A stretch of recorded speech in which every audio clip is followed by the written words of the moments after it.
ಮತ್ತೆ ಸ್ವಾಗತ.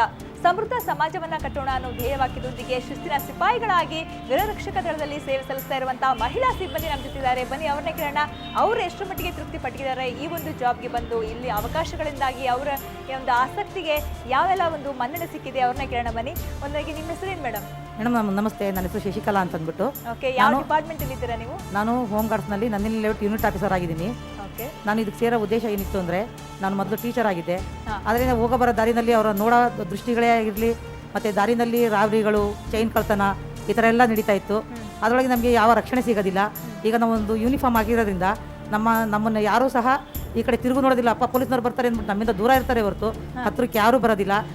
ಜೊತೆಗೆ ನಾವು ಈ ಕೆಲಸದಿಂದಾಗಿ ನಮಗೆ ಬಹಳ ಒಂದು ತೃಪ್ತಿ ಸಿಕ್ಕಿದೆ. ಟೀಚರ್ ಆಗಿದ್ರಿ ಅಂತಂದ್ರೆ ಶಶಿಕಲಾ ಅವರೇ, ಸೊ ಟೀಚಿಂಗ್ ವೃತ್ತಿ ಇದಕ್ಕೆ ತುಂಬಾನೇ ಡಿಫ್ರೆನ್ಸ್ ಇದೆ. ಸೊ ನಿಮ್ಗೆ ಇಲ್ಲಿ ಬರ್ಬೇಕು ಅನ್ಸಿದ್ದು ಏನು, ಅದೊಂದೇ ಉದ್ದೇಶನ ಅಂತ ಅಂದ?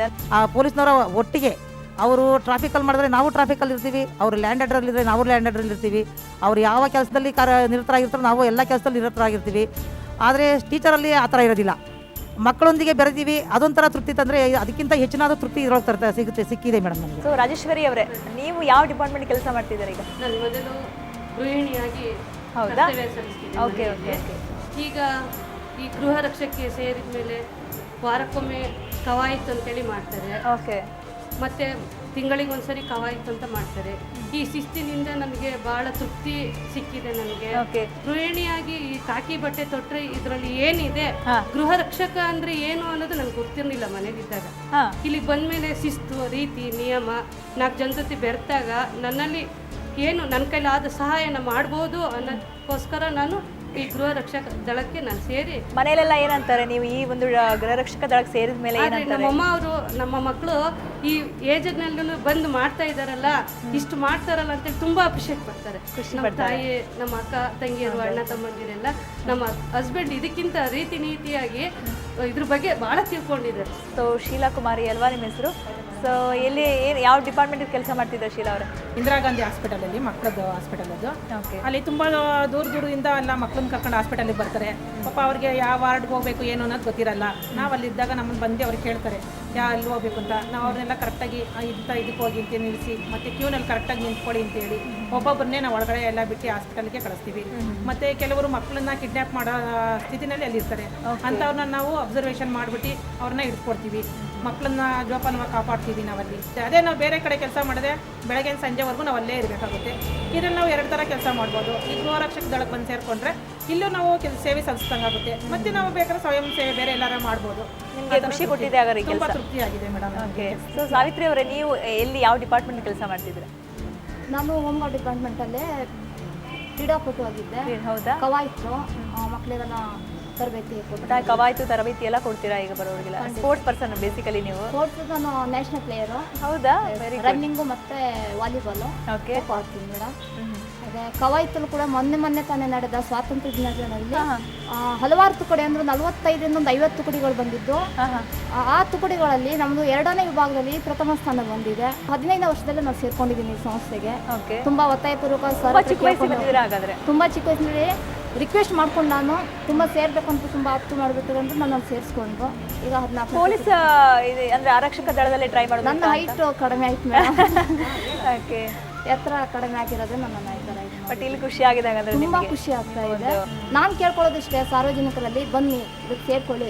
ಪುರುಷರಿಗಿಂತ ಮಹಿಳೆಯರ ಕಡಿಮೆ ಏನಿಲ್ಲ ಅಂತ ಅದರಲ್ಲಿ ಹೇಳೋಕ್ಕೆ ಇಷ್ಟಪಡ್ತಾ ಇದ್ದೀನಿ. ಓಕೆ. ಸೊ ಗೃಹರಕ್ಷಕ ದಳ ಅಂತಂದರೆ ಬರೀ ಒಂದೇ ಒಂದು ಕ್ಷೇತ್ರಕ್ಕೆ ಸೀಮಿತವಾಗಿಲ್ಲ, ಅನೇಕ ಕ್ಷೇತ್ರಗಳಲ್ಲಿ ಅವರ ಕೆಲಸಗಳು, ಸೇವೆ ನಿರಂತರವಾಗಿ ನಡೀತಾ ಇದೆ. ಸೊ ಟ್ರಾಫಿಕ್ ಇರ್ಬೋದು, ಹೆಲ್ತ್ ಇರ್ಬೋದು, ಯೂನಿವರ್ಸಿಟಿ ಇರ್ಬೋದು, ಬೆಗ್ಗರ್ಸ್ ಕಾಲೋನಿಗಳಲ್ಲಿ ಕೂಡ ಅವರು ಸೇವೆ ಮಾಡ್ತಾ ಇದ್ದಾರೆ. ಬನ್ನಿ, ಇಲ್ಲೊಂದಿಷ್ಟು ಜನ ಇದ್ದಾರೆ, ಅವರು ಯಾವ್ಯಾವ ಕ್ಷೇತ್ರಗಳಲ್ಲಿ ಕೆಲಸ ಮಾಡ್ತಿದ್ದಾರೆ, ಅವರ ಅಭಿಪ್ರಾಯ ಏನು ತಿಳ್ಕೊಳ್ಳೋಣ. ಸೊ ನಿಮ್ಮ ಹೆಸರು? ವೀಣಾ ಬೀಚಿ. ವೀಣಾ, ಯಾವ ಡಿಪಾರ್ಟ್ಮೆಂಟಲ್ಲಿ ಕೆಲಸ ಮಾಡ್ತಿದ್ದೀರಾ ಮಲ್ಲೇಶ್ವರಮಲ್ಲಿ? ಮೇಡಮ್, ನಾನು ವಿಧಾನಸೌಧದಲ್ಲಿ ಹೋಮ್ ಡಿಪಾರ್ಟ್ಮೆಂಟ್ ಅಂದರೆ ಒಳಾಡಳಿತ ಇಲಾಖೆ ಅನ್ನೋದರಲ್ಲಿ ನಾನು ಜಾಬ್ ಮಾಡ್ತಾ ಇದ್ದೀನಿ ಮೇಡಮ್. ಓಕೆ. ಹೆಂಗಿದೆ ಜಾಬ್ ನಿಮಗೆ? ಮೇಡಮ್, ನನ್ನ ಚಿಕ್ಕವಳಿಂದ ನಾನು ಪೊಲೀಸ್ ಸೇರಬೇಕು ಅನ್ನೋದು ನನ್ನ ಏಮ್ ಇತ್ತು. ಬಟ್ ಅದಾಗಲಿಲ್ಲ ನನ್ನಿಂದ. ನಾನು ಈಗಲೂ ಪ್ರಯತ್ನ ಪಡ್ತಾ ಇದ್ದೀನಿ, ಬಟ್ ಆಗ್ತಾ ಇಲ್ಲ. ಏನಾದರೂ ಒಂದು ಚೂರು ಕಾರಣದ್ರಿಂದ ಅದು ಹೋಗ್ತಾ ಇದೆ, ಮಿಸ್ ಆಗ್ತಾ ಇದೆ. ಬಟ್ ಅದು ನಂಗೆ ಸರಿ ಸೇರ್ತಾ ಇಲ್ಲ. ಬಟ್ ಆದರೂ ಅದು ಸಿಕ್ಕಿದ್ರೂ ಕೂಡ ನಾನು ಈ ಹೋಮ್ ಗಾರ್ಡನ್ನು ನಾನು ಬಿಡೋಕ್ಕೆ ನನಗೆ ಇಷ್ಟ ಇಲ್ಲ ಮೇಡಮ್. ಸೊ ನಿಮ್ಮ ಹೆಸರು? ನನ್ನ ಹೆಸರು ಭಾರತಿ ಅಂತ. ಓಕೆ. ನಾನು ಶಿವಮೊಗ್ಗದಲ್ಲಿ ಫಸ್ಟ್ ನೋಡಿದಾಗ ಚಿಕ್ಕವಳಿಂದ ನಮ್ಮ ಶಶಿಕಲಾ ಅವರು ಮತ್ತು ಸಾವಿತ್ರಿ ನಾಯ್ಕ ಅವರು ಹೇಳಿದಾಗೆ ಅವ್ರ ಥರನೂ ನಾನು ಕಾಕಿ ಡ್ರೆಸ್ ಹಾಕಬೇಕು ಅನ್ನೋ ನನಗೆ ತುಂಬ ಆಸೆ.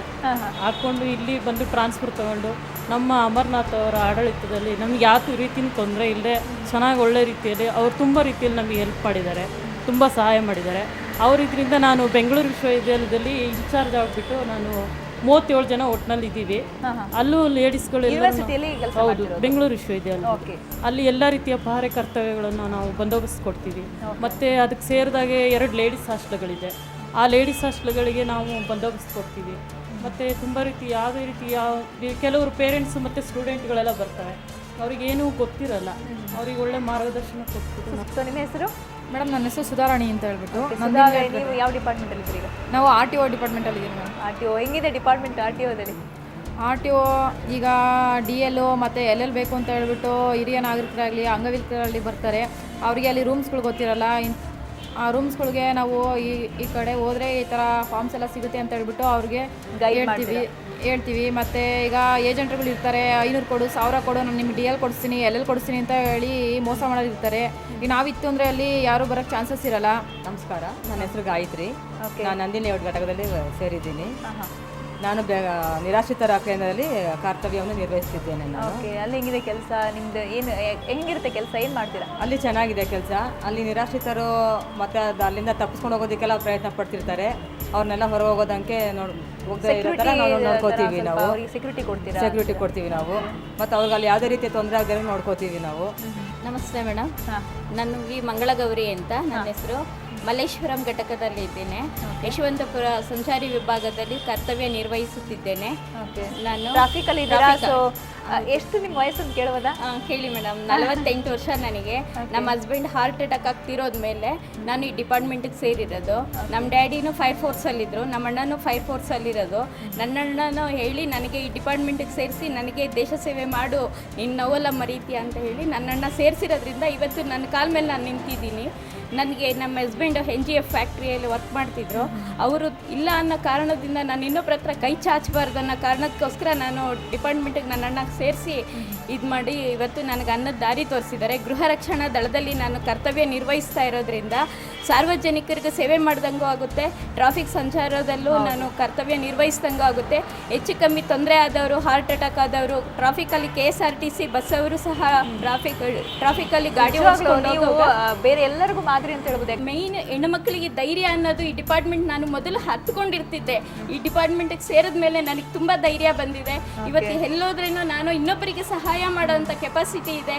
ಏನಂತೀರಾ ಈಗಿನ ಹುಡುಗಿಯರಿರ್ಬೋದು ಅಥವಾ ಯಾರು ಈ ತರ ಕಾಕಿ ಡ್ರೆಸ್ ಹಾಕ್ಬೇಕಂತ ಆಸೆ ಪಡೋರು ಅವ್ರಿಗೆ ಏನಂತೀರಾ? ಬನ್ನಿ, ಪ್ರತಿಯೊಬ್ಬರು ಹೆಣ್ಣು ಮಕ್ಕಳು ಈ ಗೃಹ ರಕ್ಷಣಾ ದಳಕ್ಕೆ ಸೇರೋದ್ರಿಂದ ಧೈರ್ಯ ಬರುತ್ತೆ. ಮೇನ್ ಧೈರ್ಯ, ಹೆಣ್ಣು ಮಕ್ಕಳಿಗೆ ಧೈರ್ಯ ಇದ್ರೆ ಎಲ್ಲಿ ಬೇಕಾದರೂ ಹೋಗಿ ಮತ್ತೆ ವಾಪಸ್ ಮನೆಗೆ ಬರ್ಬೋದು. ಯಾರಿಗೆ ಏನು ತೊಂದರೆ ಆದ್ರೇನು ಕೆಪಾಸಿಟಿಯಿಂದ ನಾವು ಅವ್ರನ್ನ ರಕ್ಷಿಸ್ಬೋದು. ಆ ಥರ ಎಲ್ಲ ಇರುತ್ತೆ. ನಾವು ಈ ಹೆಚ್ಚೆಚ್ಚು ಜನ ಗೃಹ ರಕ್ಷಣಾ ದಳಕ್ಕೆ ಸೇರಿದ್ರೆ ಕಮ್ಮಿ ಓದಿರೋರೆಲ್ಲ ಗೃಹ ರಕ್ಷಣಾ ದಳಕ್ಕೆ ಸೇರಬೇಕು, ದೇಶ ಸೇವೆ ಮಾಡಬೇಕು. ಸೊ ನಿತ್ಯ ನಿರಂತರವಾಗಿ ಪ್ರತಿಯೊಂದು ಕ್ಷೇತ್ರದಲ್ಲಿ ಸೇವೆ ಸಲ್ಲಿಸ್ತಾ ಇರುವಂಥ ಗೃಹರಕ್ಷಕ ದಳದ ಸಿಬ್ಬಂದಿಯ ಮನದಾಳದ ಮಾತನ್ನ ಕೇಳಿದ್ವಿ. ಸೊ ಅವರ ಒಂದು ಆಸೆ ಏನಪ್ಪ ಅಂತಂದರೆ ಜನರು ಸೇವೆ ಮಾಡಬೇಕು ಅಂತ ಅನ್ನೋದು, ಅದ್ರ ಜೊತೆಗೆ ತಮ್ಮ ಕಾಲ ಮೇಲೆ ತಾವು ನಿಂತ್ಕೊಳ್ಬೇಕು ಅನ್ನೋದು. ಸೊ 2 ಆಸೆಗಳನ್ನ ಈಡೇರಿಸ್ಕೊಂಡಿದ್ದಾರೆ. ಮತ್ತು ಕೆಲವರಿಗೆ ಆಸೆ ಇದ್ದರೆ ನಾನು ಕಾಕಿ ಬಟ್ಟೆ ಹಾಕಬೇಕು ಅನ್ನೋದು ಸಣ್ಣ ಆಸೆ ಇರುತ್ತೆ. ಸೊ ಅದನ್ನು ಕೂಡ ಈಡೇರಿಸ್ಕೋಬೋದು ಈ ಒಂದು ಗೃಹರಕ್ಷಕ ದಳವನ್ನು ಸೇರೋದ್ರ ಮೂಲಕ. ಸೊ ಪ್ರತಿಯೊಂದು ಡಿಪಾರ್ಟ್ಮೆಂಟಲ್ಲೂ ಅವರು ಸೇವೆ ಸಲ್ಲಿಸ್ತಾ ಇದ್ದಾರೆ. ಸೊ ಆಸ್ಪತ್ರೆ ಇರ್ಬೋದು, ಯೂನಿವರ್ಸಿಟಿ ಇರ್ಬೋದು, ಟ್ರಾಫಿಕ್ ಇರ್ಬೋದು, RTO ಇರ್ಬೋದು. ಸೊ ಈ ರೀತಿ ಪ್ರತಿಯೊಂದು ಕ್ಷೇತ್ರದಲ್ಲೂ ಈ ಗೃಹರಕ್ಷಕ ದಳದ ಸಿಬ್ಬಂದಿಯ ಒಂದು ಸೇವೆ ನಿತ್ಯ ನಿರಂತರ. ಮತ್ತಷ್ಟು ಮಾತಾಡೋಣ ಇದ್ರ ಬಗ್ಗೆ, ಮತ್ತಷ್ಟು ತಿಳ್ಕೊಳ್ಳೋಣ ಚಿಕ್ಕ ಬ್ರೇಕ್ನ ನಂತರ.